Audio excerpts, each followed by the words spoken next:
The next speaker of this session is Professor Andreas Wimmer. He's at Columbia University, and he'll be talking on how to maintain analytical complexity in the face of the experimental turn. So you have 1 or 10 minutes, including discussions. Thank you very much. It's going to be a little rupture now in terms of disciplinary focus. I'm in sociology and political science, and also in terms of methodological style of the work that I'm going to present.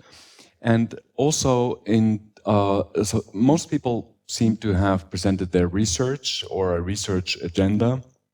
I'm going to do some general improvised reflections of a methodological or meta-methodological nature, and then zoom in a second part of my talk on my own research.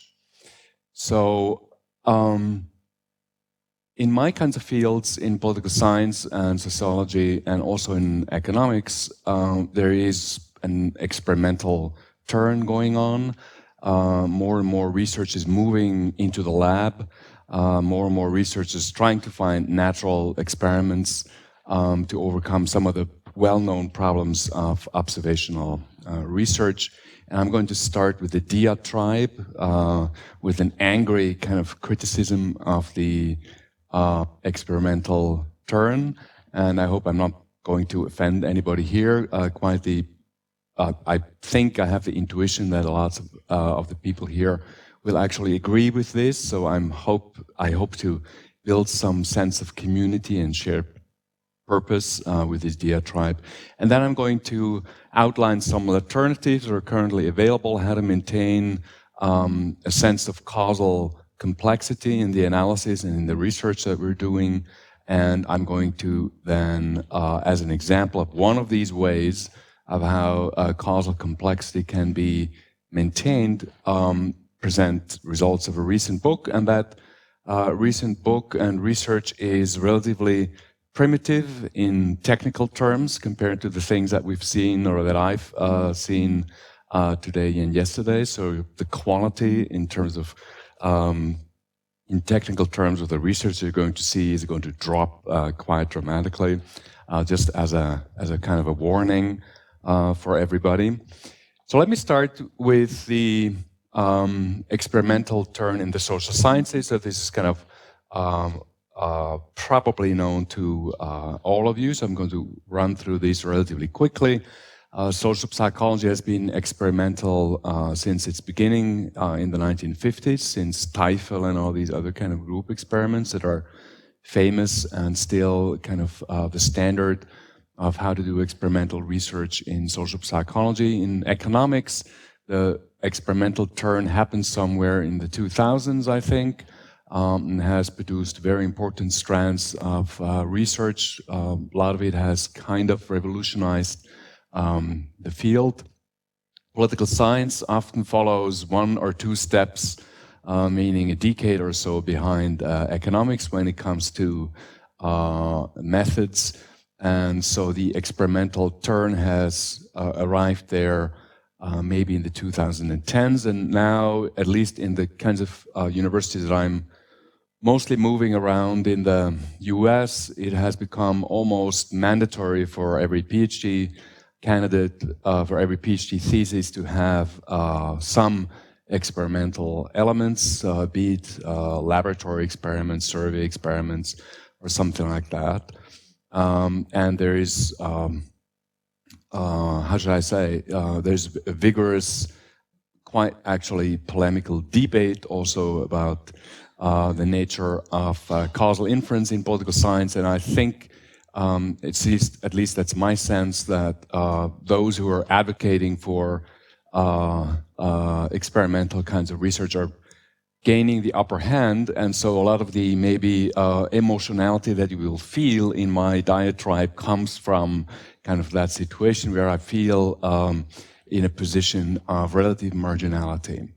Experiments are also gaining ground in sociology. Sociology has always been a much more heterogeneous discipline in its methodological orientation than political science or economics, of course. So there's a large group of people doing experiments in sociology, but it's not, doesn't look like this will become the hegemonic, the most common, the standard kind of way of doing research. And the principles of experimental research are well known, so they are meant to address the causal inference problems that you have if you use observational data, as has been the case or standard in all of the social sciences or surveys or aggregated country-level data in economics, macroeconomics, or in a lot of sciences. And of course, causal inference with these kinds of data is limited because you have reverse causation problems. You often cannot establish in which direction the causal arrow actually flows. You have emitted variable problems, so a variable that you're not measuring might influence both the independent variable and the dependent variable at the same time and mess up the kind of causal inferences that you can produce.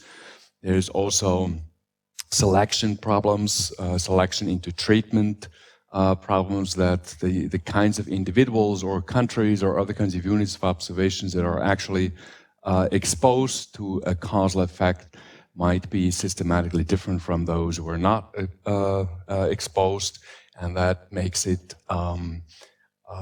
extraordinarily difficult to establish causality. To overcome these limitations, researchers try to create in the lab or identify in natural settings situations in which the causal force can be switched on before the outcome is measured. So you can establish temporal order, you can avoid reverse, or at least the most obvious reverse causality problems in this way. You can control all the other factors. They can be held constant across different units of observation, so to minimize emitted variable problems. And the causal force can be switched on, as it were, for certain kinds of units of observations and can remain switched off for others. So the units cannot self-select, as it were, into treatment, as is the case out there in the natural or in the actual empirical world. So the best way to do this, to overcome these limitations, is of course in lab experiments where you have completely random assignment of treatment over individuals or over other units that you would like to observe. You have full control over all the other conditions in which individuals or other units of observations find themselves. Natural experiments are less, such as naturally occurring lotteries and things like that. There the treatment is reasonably random often. Very often you have to go at great lengths and to establish that the treatment is really distributed randomly. You have to show that empirically. There's no full control over other conditions, however, compared to the lab. And then survey experiments, which are now rapidly becoming the standard for a lot of different branches and sub-branches in political science especially, and in sociology. You have the advantage of very large N's. You have completely random assignment of the treatments, and variations in the context can be statistically explored. So that's kind of what's happening, general trend in the social sciences. The understanding of causality that underlies all of this, I mean, all of you will be familiar with this, is modeled after randomized controlled trials in medicine, at least in the standard books on causality. In political science, that's the King and others book, or Winship and Morgan in sociology. These are kind of the standard books about causality. They're all model their idea of causality after these randomized controlled trials in medicine. So the exposure to a causal force is defined as a treatment, and then there is random assignment of the treatment over different subjects. So the chance to receive the treatment equals the chances of not receiving it, and is not depending on any kind of observables or unobservables. And the causal effect is then the difference in the outcome between the treated and the non-treated. So you have a pure, nice estimation of what the causal effect actually is. So that's basically the standards where political science, economics, and sociology are moving to. And this understanding of causality obviously has also influenced work with observational data, and this understanding of what a causal effect is and how to demonstrate it is also influencing a lot of statistical techniques that have been that are being now widely used in the social sciences. So some problems with that that I would like to highlight here. First, and maybe the most important one, is the reduction of the analytical theoretical understanding of causality to mono-causal kinds of arguments. In almost all of this research, the aim is to find, to demonstrate the effect of a single causal effect, and basically to control away or to eliminate all other kinds of causal forces that might affect the outcome as well. And in medical and pharmacological research, obviously this makes sense because you want to estimate the effect that this kind of new medicine might have on some kind of disease. In social reality, as well as in biology, biological reality, however, multiple causes are affecting the same outcome simultaneously. That's the nature of complex social organizations. And the lack of acknowledgement of multi-causality can actually lead to an overstatement of the empirical importance of a causal effect. And that is because outside of the lab, the effect of one cause might, of course, be overturned by or cancelled out by the effect of another cause that is actually working simultaneously out there in empirical reality. So yes, you do have a causal effect of something, but it's actually not relevant for the empirical reality that you're trying to study, because some other effect is much more important, is cancelling out, it's going in the other direction than the focal cause that you have explored in your lab experiment. And then the cause might be rare and irrelevant for most cases, so you can create a lab experiment where the cause indeed has its effect and you can estimate the effect precisely and so on.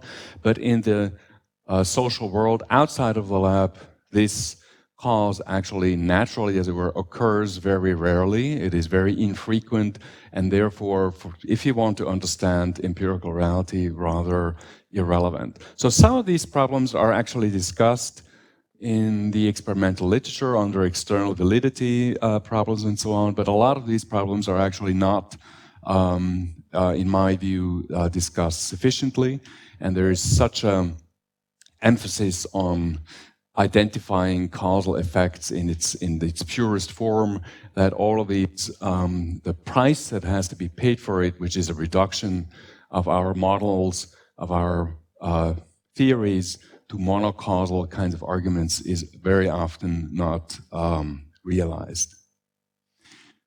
So correspondingly, there's a loss of a complex view of causal processes. There's little acknowledgement of the simultaneous presence of an interaction between multiple causal forces, and it produces a rather, in my view, limited, poor understanding of what the task of social science is, which is to demonstrate some causal effect X on some outcome Y, or rather than create an integrated view of how different causes conjointly create the social reality that we're looking at over time. So the idea of society or economy or polity as a complex and integrated whole actually disappears in this kind of research. A lot of research think that's even a good thing. I personally think that this idea of society as a complex, integrated, multiplex entity is important and should be maintained. And the idea of macro-historical trajectories through which these complex entities move, generated by the complex interplay of a series causal forces disappears as well. In my view, there's kind of a danger to fetishisize. I don't know whether that's an English word, I just made it up. Pure causality, the idea of an uncontaminated, holy grail kind of causal effect that has no problems of reverse causality, immediate variable problems, and self-selection problems, and so on. And this fetishization of pure causality, of identifying pure causal effects, leads to a search for research designs, for topics, for problems, where you can demonstrate a causal effect, and that becomes more important than actually very often researching important empirical phenomena or to solve important theoretical puzzles. Let me just give you one example of it, recently published in a top political science journal in the US, of a research design that's clearly driven by the goal, or by the actually by the possibility to demonstrate a causal effect rather than by demonstrating something substantially interesting, and that's a study of the Hajj. Many countries, large countries such as Indonesia, whether you can go on the Hajj to Mecca or not is determined by a lottery, and of course that's wonderful. You have random assignment of the treatment, and then you can come up with some kind of question to be asked around this beautifully, naturally occurring lottery. And the question that the researcher asked is whether going on the Hajj influences your idea of the Muslim community, of the Ummah, and whether this becomes changed through that experience. And the researcher finds that's indeed the case. You have a much more global view of the Ummah once you've gone to Mecca and seen all these other people from all over the world being there as well, which is a perfectly trivial result. Nobody would expect the opposite. And it gets published in the top journal because it's absolutely beautifully causally inferenced, and thanks to this lottery. I see that in a lot of PhD students, that they are actually looking for data that has this kind of quality, that has some randomness in some kind of causal treatment and so on. And then the research question is basically built around that rather than the other way around. That you have an interesting empirical puzzle or a theoretical question that is open, and then you derive the research design from that. The second problem of the fetishization of causal inference, in my view, is that it leads to an overemphasis of micro and meso-level theories and processes, and it leads also to an overemphasis of processes that unfold over the short term. And the reason simply is that you cannot do randomized experiments with countries, the macro level. No country would volunteer to be part of a randomized trial to have financial shocks or something like that, or to have to stop medical treatment of its population or whatever. You can do these kinds of experiments with lower level entities, with political districts, for example. There's good political science research that managed to have random assignment of electoral rules to districts in countries, to one country in Western Africa. You can do randomized trials with NGOs. You give them lots of money, give them very little money. You can give them, you can randomly choose villages that get some kind of development project assigned and things like that. Given that randomization is very hard with macro level entities, researchers focus both theoretically and empirically on lower level, meso-level, organizational level, or individual level kind of processes, and the macro slowly disappears. It's a consequence of the experimental turn and of the focus on causal inference in the social sciences. And the same for time. History cannot be assigned randomly, retrospectively. It has already happened. So people focus, and researchers focus on, yes.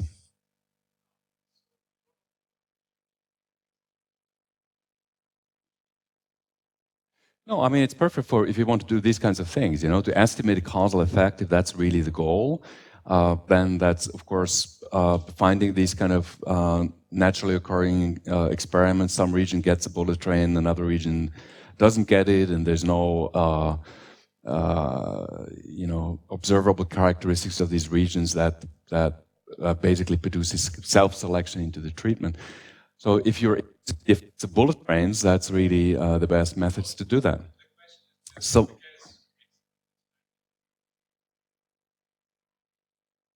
yeah, that's right. Yeah.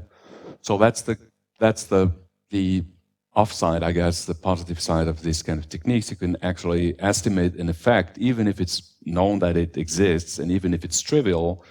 Like going to the Hajj, you can then come back and say, yes, it increases some kind of measurement of the cosmopolitanism of the idea of the Ummah by 0.3 standard deviation, rather than 0.2 or rather than 0.4, something like that. Yes.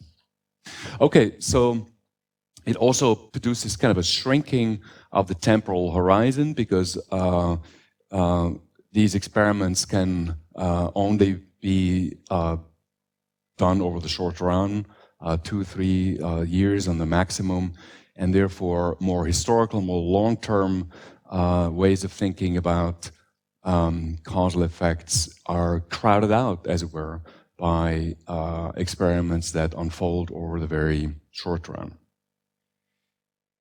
So some alternatives of how to do, I realized, I thought an hour and 10 minutes is like eternity. I can talk forever, but actually it goes much quicker.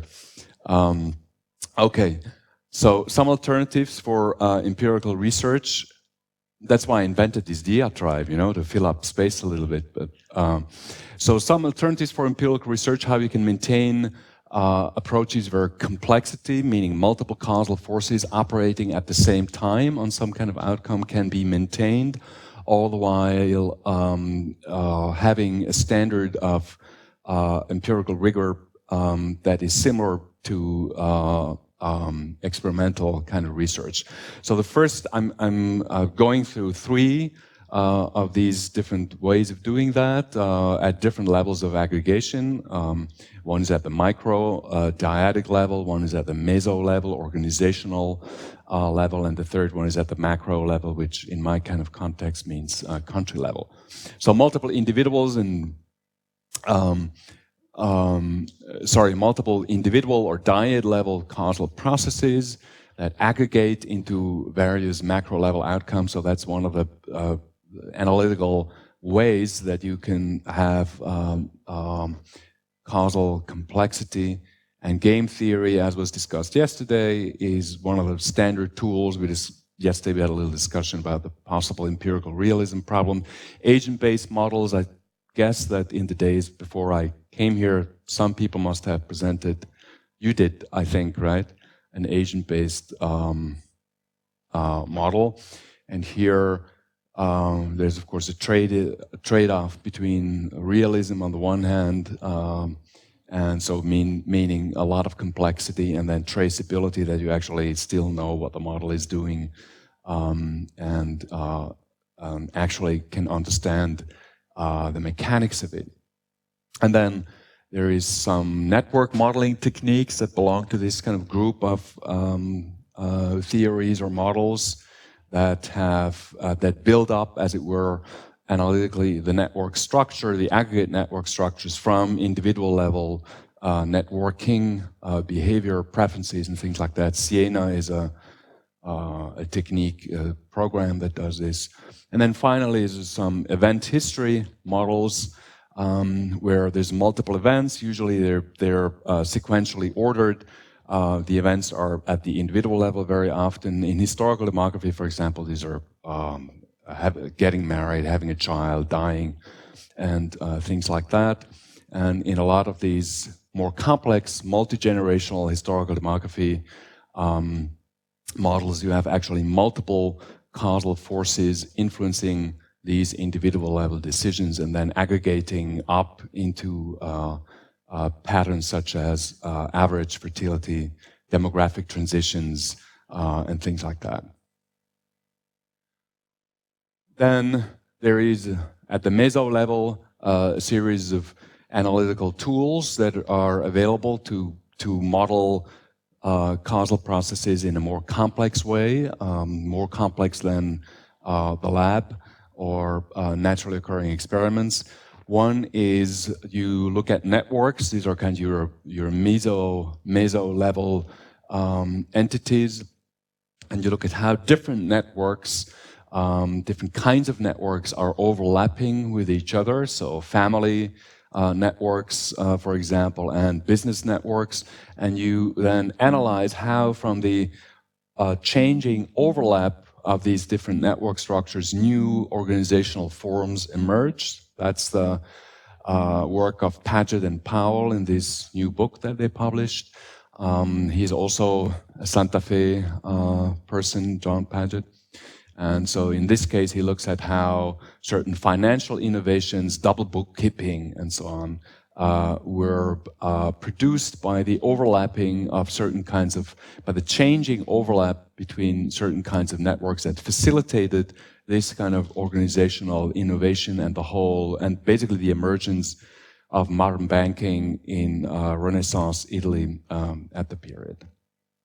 Then there is research on how different organizational ecologies, so how different markets are populated by different kinds of firms, how a scene of NGOs and so on is populated by different kinds of types of NGOs that have different organizational features, how these different ecologies produce different diffusion patterns. So that's a very often in organizational sociology, that's kind of a standard way of going about the question of diffusion or adoption of new templates of organizations.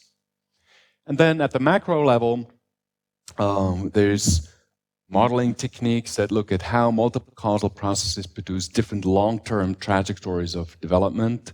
And one way to do that is with long-term time series analysis in the tradition of the French historical school, Les Annales. A whole sub-branch of economics that tries to do that, economics and other kinds of social sciences. And then there is what I call a stacked research design, where researchers try to progressively endogenize in a step-by-step way historically anterior conditions for contemporary outcomes. And if you want to look at an example in economics for this, there's this book by Beasley and Person, Pillars of Prosperity, where they analyze in a very complex way a long-term historical process of how what they call pillars of prosperity or islands of prosperity, where good governance go together with high economic growth, with legal stability and all these kinds of things emerge, and how they self-sustain themselves. So they do this by basically treating certain historical antecedents as exogenous in the first step of modeling, and then they have a second step of modeling where they endogenize then these historical antecedent conditions, moving back in time, as it were, to understand these complex, co-evolving systems over the very long run. And in sociology, there's also people doing something similar, and as an example, I can talk about myself or my own research, finally. So this is the latest book that I published in 2018, and it is about nation building. And by nation building, I understand the political integration of a country across ethnic, racial, linguistic, religious, and so on divides. In other words, the emergence of an integrated power structure where that cuts across ethnic and racial divisions, or to put it in even simpler terms or more operational terms, a power configuration that includes at the level of national government both minorities and majorities. So in other words, an inclusionary coalition. So, and the question that I'm asking in this book is, why do certain countries develop such inclusionary coalitions, ruling coalitions, and why others don't. Why has India, right from independence onward, developed such an inclusionary configuration of powers with all the major linguistic blocs represented in national level government, all the major religious groups represented in national level governments, while other countries such as Iraq after independence have been progressively, where the ruling circles have progressively been narrowed until under Saddam Hussein they comprised only certain subsections of the Sunni group, a small minority, a minority in this country. So why, how can we explain these kind of differences? So that's the puzzle that I'm trying to explain in this book. So that's the core, as it were, dependent variable. And this is an important question for a variety of reasons. And the most important one is that inclusive ruling coalitions lead to peace. So to the absence, as it were, of armed conflicts. And this is the topic of an earlier book and a series of empirical articles that that I worked with together with political scientists. And so we showed that the configuration of political power, so how inclusionary or exclusionary the ruling coalition actually is, has important consequences for the prospects of armed conflict. That was kind of at the time a relatively new argument.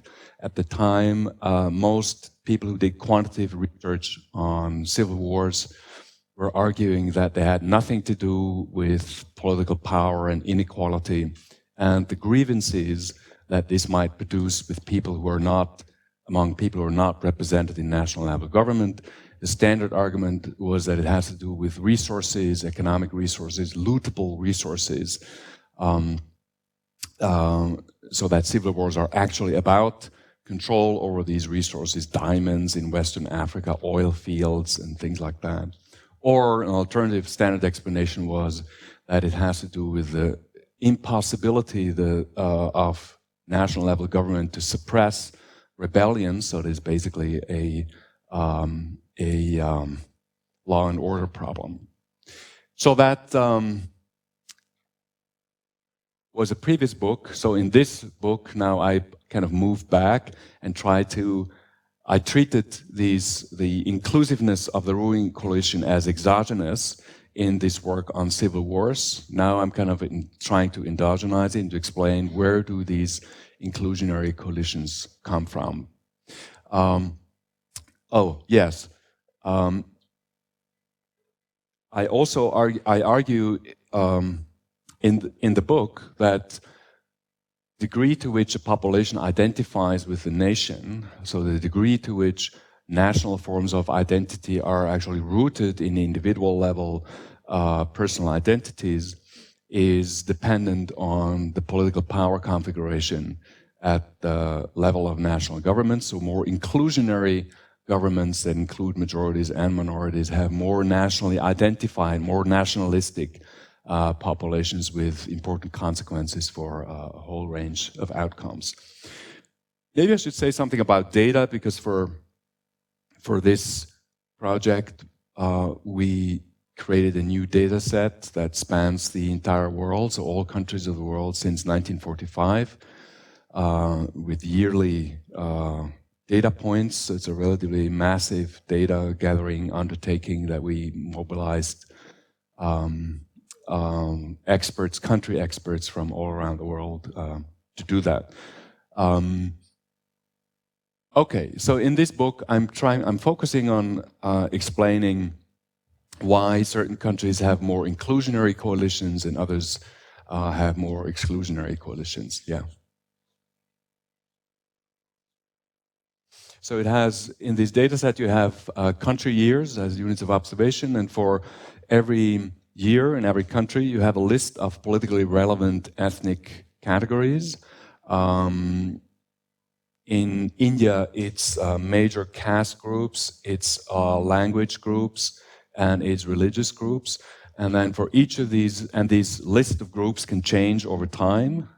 So it's because you have fusion processes and fission processes. In certain African countries, you know, the relevant cleavages change dramatically from one political situation to the next. And then for each of these groups, we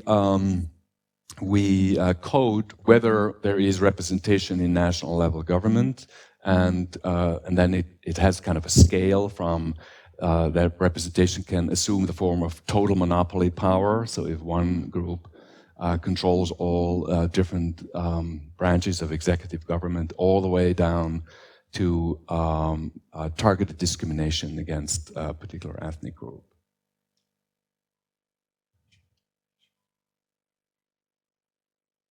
So here we're, in this data set, we only look at independent countries, and we look at all independent countries from, with a certain minimal size from 1945 onwards. And, oh, you've done some work on ethnic conflicts as well, and I vaguely remember having seen that on your website. So it's 145 countries. We don't do the micro-states in the Caribbean and in the Pacific, and some micro-states in Europe like Liechtenstein and Monaco and so on. So basically it covers the entire world. So the argument that I'm developing here is kind of a long-term, slow-moving political development argument, and I focus on three factors. One is the density of voluntary organizations. If you have lots of voluntary organizations established in a country relatively early on, before independence or right at the moment of independence, then you have an organizational infrastructure on which cross-ethnic alliances can be built, on which political coalitions can form that have a multi-ethnic constituency, and this will in turn probabilistically increase the likelihood that you have more inclusive ruling coalitions. So that's an organizational aspect of the formation of political alliance networks. And then there's a resource exchange, political economy aspect. And here I argue that if the central government, the state, is capable to deliver public goods equally across all the territory of a country, then the state becomes more attractive as an alliance partner for political, for the building of political alliances.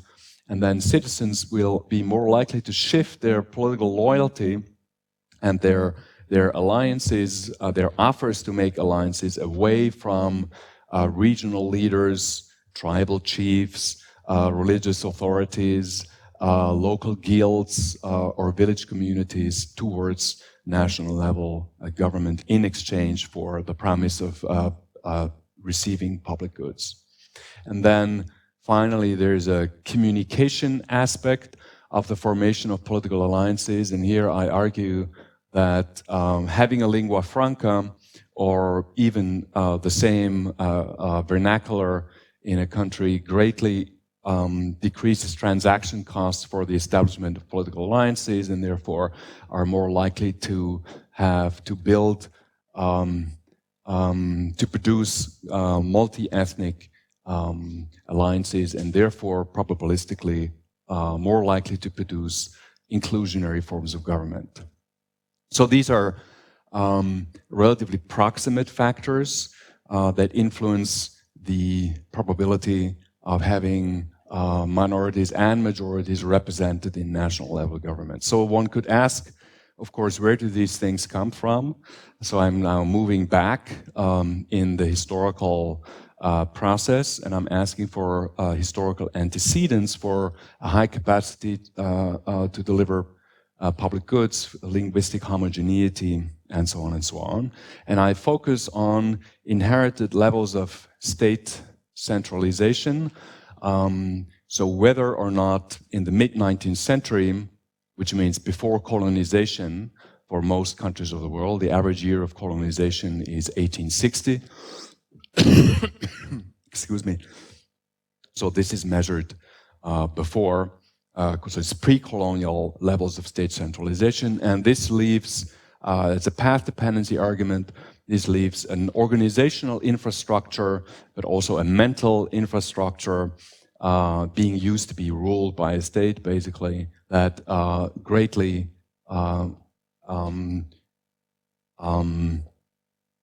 that facilitates public goods provision by the state in the post-war, in the contemporary period.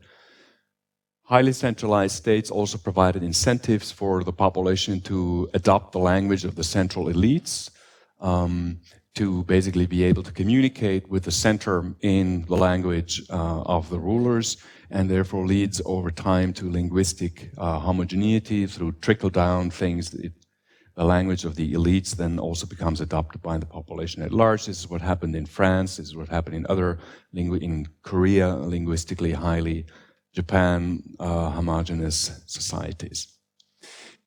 So now we have arrived at a mid-19th century historical factor that influences, for reasons of symmetry, just for aesthetics. I would like to have an arrow going up here. There was none in the empirics, so I invented some arguments why that is actually needs to be no error here. In any case, one could kick the can further down the historical road and ask, well, why did Korea have, to shift examples a little bit, such a highly centralized polity in the mid-19th century before Japanese colonization, and Tanzania did not have any meaningful above village level forms of political centralization, at least on the mainland, if we disregard Zanzibar for a moment. And here are some classical anthropological and also historical arguments, sociological arguments that come into play. One is a classical argument. Morgan has made it, Louis Morgan in the 19th century and others, which is population density is a carrying capacity argument. You need high population density to be able to attract resources, otherwise you cannot feed a class of non-productive administrators, professional warriors, priests, and so on that centralized states rely upon. Then there's the Charles Tilly argument here that war frequency increases, evolutionary selective pressures on states to centralize, because centralized states are able to field larger armies, are able to basically win wars against less centralized states. And then you have a Carnero kind of classical anthropological argument here about topography influencing the formation of states, basically where you have a topography where peasants cannot run away from state builders, either because they're surrounded by deserts or high mountain ranges. It's much more likely that state builders actually succeed. So with this, I've kind of come to the end, so you can see what I mean by a stacked research design, where progressively things that are treated as exogenous, like in this work here, are then endogenized, and where I kind of go back and try to explore the historical antecedents of facilitating conditions, factors that influence ruling coalitions here, and then go further back in history to find reasonably exogenous factors that in turn influence this crucial historical antecedent conditions. Let me say a little bit about empirics. So this part is, as I said, based on a global data set that we created, and it has almost the entire world from 1946 to 2005. You can look at this publication here for the short version in the American Sociological Review, or there's a whole book that has lots of other kind of stuff in there as well. And then I have, for each of these contemporary independent variables here, I have in the new book, I have a quantitative comparison between two country cases that I pursue over the very long run. And here I do what the political scientists call process tracing, which is I try to show how in the historical process, in the political development, in the minutiae of the political development history of a country, how these factors that I emphasize actually play a crucial role. So these are cases that are on the regression line, and they're on opposite ends of the regression line. So there's a case of failed nation building, always, such as Belgium, and a case of successful nation building, such as my home country, Switzerland. And so the Switzerland versus Belgium comparison is for the density of voluntary organizations. I can't go into the details here, it would take me way too much time. And then for the public goods provision argument, I compare Botswana with Somalia. As you can see, I try to find countries that are otherwise very similar in terms of colonial history, size, economic development, and so on and so on. They're reasonably similar. And then for the linguistic homogeneity argument, I compare China from the early Qing period all the way to the contemporary period with Russia that I trace from the mid-19th century Romanov area through the Soviet experience all the way to the present. Then for this, I use statistical analysis with countries as units again for this early argument here about the and here the data go from 1500 to 1900, and usually it's lots of data quality problems here with this part. And then for the crucial kind of argument that I look at here, it's again all countries of the world, and it's again from 46 to 2005. And then here to show that inclusive ruling coalitions actually produce stronger national identification. We pooled surveys from different multi-country surveys that all have the same question. The question is, how proud are you of your country? A relatively stupid question, but good enough for our purposes. And so we pooled all these surveys together, complex data, management, enterprise, and we arrived at a quasi-global sample with 123 countries with representative samples answering that very same question. So that's kind of the structure of this argument, and then the main statistical analysis. So this part of the argument here, I use country-fixed effects and to take care of omitted variable problems. I look at very long time lags with the independent variables measured in 1900 and the dependent variable in 2005 to establish that we are really looking at long-term dynamics here. That is really about long-term processes of political development. And then I do subsample analyses. I do some instrumental variable regressions to look at reverse causality. Here's a list of the instruments. There are actually, some of them are quite bad, some of them are quite good, so I'm not very proud of that part of it, but it's good enough to support the overall arguments.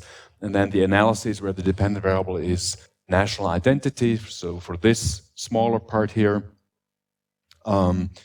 I also have country fixed effects, which is also important for all kinds of measurement issues that arise when you pool surveys from so many different countries where people might understand actually the question in quite different terms and so on. And then I can do some difference over time for 8 groups that change power to show that it's actually that the causal arrow indeed goes from representation, national government, to identification with the nation and not the other way around. So I look at these at groups where I have measurements before and after actually they changed their power status, whether the members of group gained power or lost power. Okay, some non-findings. I go through that very quickly because none of you might be interested in this, actually, in this more detailed kind of stuff that political science like to discuss. So there's not much, there's some indirect effects of levels of economic development, but no direct association with it. I'm going to show some ways of how it indirectly affects the inclusiveness of national government. There's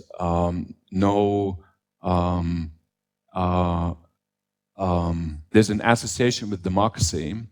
More democratic countries, such as India, have more inclusionary configurations of power, but actually it's brought about, as I show in more detailed analysis with time lags and so on, by reverse causation.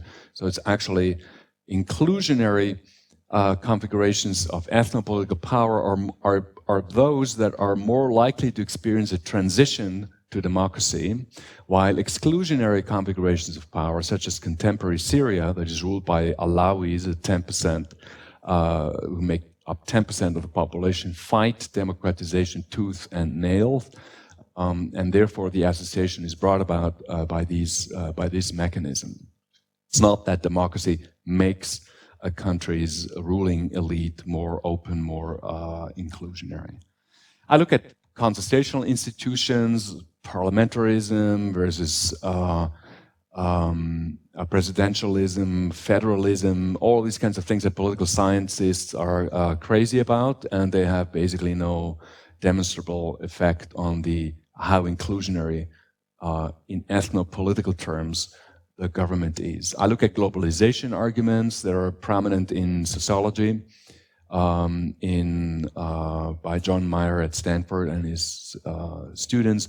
I look at cross-cutting cleavages arguments, standard argument in political science, according to which if religious and linguistic divides cross-cut each other in this way, then ethnicity will be politicized, and you will have will be depoliticized. Coalitions will be less likely to form along either of these two cleavages. You will have more inclusionary governments compared to a situation where religious and linguistic cleavages run parallel with each other. I look at colonial legacies argument. That's a very popular kind of theory now in all over the social sciences, and I don't find anything, and I measure colonial legacies in all kinds of different forms that the data allow me to do. I look at the legacies of past conflict. I look at legacies of slavery, which is an argument that where you had slavery, basically the Americas, as a legacy of that, you have more starker structures of ethno-political inequality today than before. And I look at a couple of other arguments as well. So these are all the things for which I find no support. And let me quickly look at some, and that's the part where I'm very unsure how to deal with it, and I'm sure the economists and the other smart people here in the room know much better how to deal with these kinds of things. So I look at some mediation effects, and I look at some feedback mechanisms, so reverse causality where I find it. And so first, I look at GDP and democracy, which are in the standard literature on nation building. The story is basically with economic development and with democratization, political integration at the level of national government will be more likely to be achieved. That's the liberal classical story about nation building. It's also, yeah. So I look at GDP again here and do some mediation analysis, and indeed GDP has some effects on the inclusiveness of governing coalitions, but these effects are entirely indirect, so they're mediated through two of my independent variables here. And then I do the same for democracy, and there is an association with, as I said, democracy does have some association with state capacity to deliver public goods and voluntary organization, but there is no direct association. There is, however, this first positive feedback that I already talked about, which is that inclusionary, okay, so now it gets complicated. So inclusionary ruling coalitions increase, as I just said before, the likelihood of a democratic transition. If you have democracy, this will increase the density of voluntary organizations, and it will also lead to an increased capacity of the state to deliver public goods. So here you have a positive feedback, endogenous relationship, and I don't know how to deal with that, how to actually deal with it statistically, because there's separate models that I'm running here, whether I can actually integrate all of this into one single model or not. That is just with separate regression models, where the dependent variable here is density of volunteer organizations or state capacity. And then I do a structural equation model, where I try to do all of this. I don't know whether it's the right way to do it. Some of my statistics people say you need to do that, so I did it. It's very clunky. It's very arbitrary in a way, you know, but it actually, so all the arrows that I show here are also showing up in similar ways with a clunky structural equation model. There's a second positive feedback here between peace, the lack of war, and the density of volunteer organizations. That's another result that is kind of produced by a different set of equations. And then finally, there's of course a relationship between peace and economic growth, or the reverse. There's a relationship between war and poverty. The famous, you know, poverty conflict trap that is well known from the literature. And then some other researchers, Birnier is also an Alicina paper more recently. Most of them, Birnier has used our kind of measurement here to argue that inclusionary government has produces better economic policies, more oriented towards the public goods, less towards just feeding the clientele of the ruling minorities, and therefore increasing GDP. And then there's finally some authors, Pranay Singh, who argue that national identification, so a strongly identified population, increases the pressures on government to actually deliver public goods. So that's the more complex kind of model that has all the mediation effects and the feedback effects that I find, and just how to actually handle this empirically, technically, I don't know. So these are, I'm actually working for another paper on this and try to figure this out. So if you have any advice of how to do this in a smart way, I'd be very, very grateful. Okay, so I end a little bit early, so I'm happy to give 12 of my minutes to the next presentation. And with some concluding remarks, so I briefly outlined the different ways of how theoretical complexity, having multiple causes affecting some outcomes, can be modeled at the micro level with actors or diets as units, at the meso level with organizations or with networks as units, or then at the macro level, at the country level in my case. So far as I know, no true integration of these levels into a dynamic, truly complex system analysis has been achieved in the social sciences.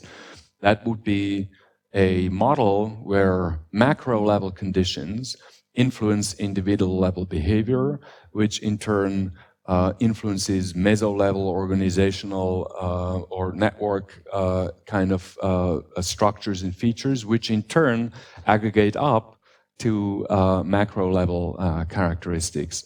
I don't know, maybe I'm wrong about this, but my impression is that there's lots of theories that do this. In sociology, which the field that I'm most familiar with, there's a whole range of candidate theories do this, but an actual model of this has not been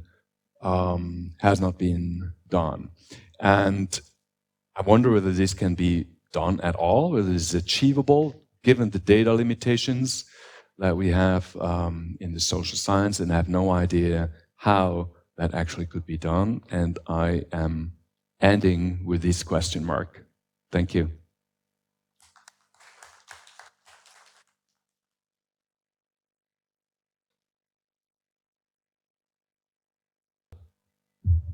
data set you were talking about, so the representation is only at the House of People level, or is it at like judiciary and inclusive of all the... It's only at the level of executive government. Okay. That depends on the political system, what that exactly means. So in a democracy, we would look at the cabinet. In a military dictatorship, we would look at the highest officer corps. In a monarchy, we would look at the court, things like that.